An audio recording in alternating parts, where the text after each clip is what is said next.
I welcome you to this, one of the visual orientations to my Fable collection, the Carlson Fable collection at Creighton University. I've been collecting fables now for something like 25 years. The collection includes 6,000 books. It also includes lots of objects, some 4,000 objects, many of which were completely surprising to me. I never knew they existed. I'm calling this video Strange Stuff Number 1. It presents to you in something less than 10 minutes 5 of the more surprising things I have found in collecting fables. Let's start off with something I found at the bouquinistes, the booksellers who work along the Seine. I was there in 1997, had several days. Sometime during the week I stopped by one of these booksellers, unusually enough, a younger woman, Hélène Moncourt. She said to me, "Will you be here still on the weekend?" And I said yes, and she said, "I'll bring some things that I think you might be interested in." When I did come back the next Saturday, she had this for me. It is a cookie tin, and she not only had it as a child as a cookie tin, it became her lunchbox. I'll be showing several views of the scenes on this tin that present typical fables, especially the fables of La Fontaine. There is the milkmaid, who was already counting the profits from selling her milk when the pail fell off of her head. There's the fox and the crow, one of the favorite fables in Europe. There is the picky heron, who waited till he got the perfect fish and ended up eating only snails. There's the wolf and the lamb. Guess who will win in this encounter? There's the tortoise and the hare, the grasshopper and the ant, the town mouse and the country mouse. Since then, I have found about 10 different cookie tins, done mostly in France, and maybe one of these visual orientations to the Fable collection will be just on cookie tins. In the same Paris comes the second find. I was walking through my favorite flea market, the flea market at Clignancourt outside Paris, when I found someone who was selling several of these small items. It's a knife rest, one of a set that may include 10 or 12. They're used in a fancy dining setting. One makes sure one is not soiling the hostess's fine tablecloth by setting one's knife along the smooth edge of this little setting piece that would be on one's right. Each of them, of course, will have some kind of horizontal edge that the knife can rest on. After buying 2 of these, they're quite expensive, they're silver, and they are signed, as you can see on the slide, by the artist Benjamin Rabier.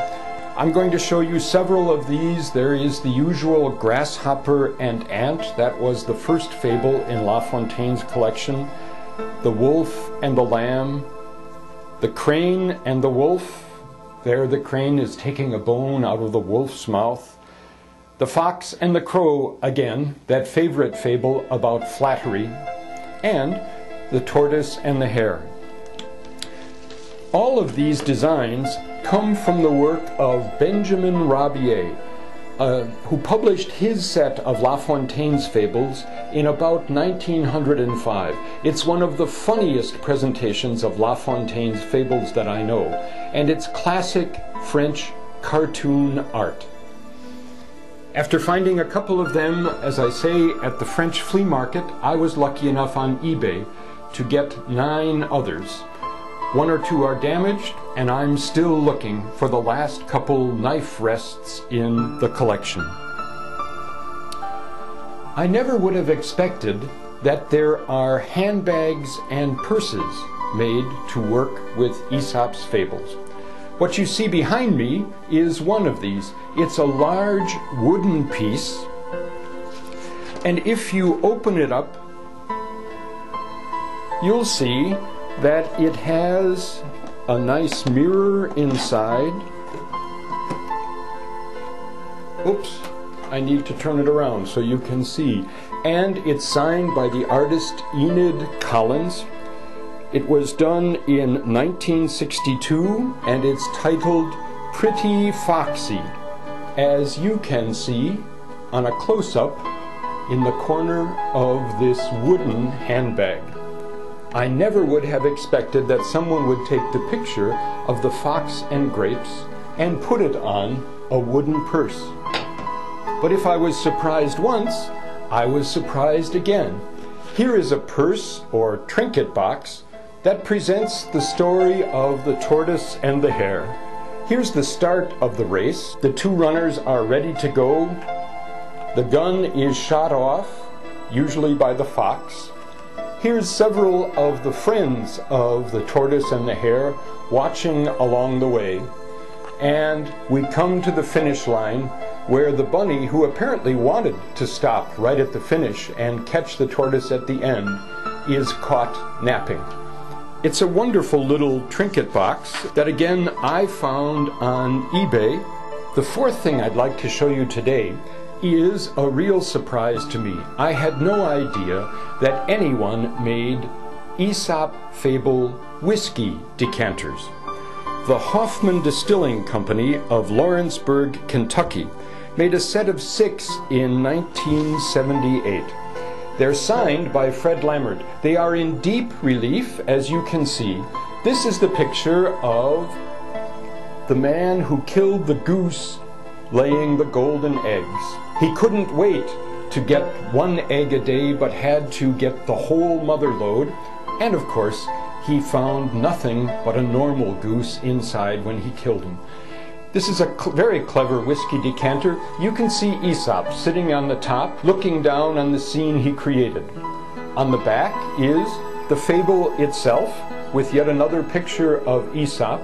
It's signed at the bottom of the decanter, and there's a lever to play the music box that's also planted inside this surprising item. The fifth and final thing I would like to show you today is a little leaflet that cost me less than $5 on eBay. It's a Fable pamphlet titled The Fable of the Pig and the Boxcar. It opens out from its simple cover to 7 panels with illustrations, climaxing, typically for a fable, in a moral. The central 5 panels tell the story of a monstrous pig shipper who returned railway cars stinking with rubbish. There's a predictable moral at the end about using consideration, and then one reads, Aesop said, "When you unload, unload clean." Somehow, in all the fables I have analyzed and read and found from Aesop, I have never heard that moral ascribed to Aesop. That's the fun of it. One keeps on finding surprising things. People who take fables, have fun with them, apply them, and create new ones. I hope you've enjoyed this short tour of 5 strange things I have found in collecting fables.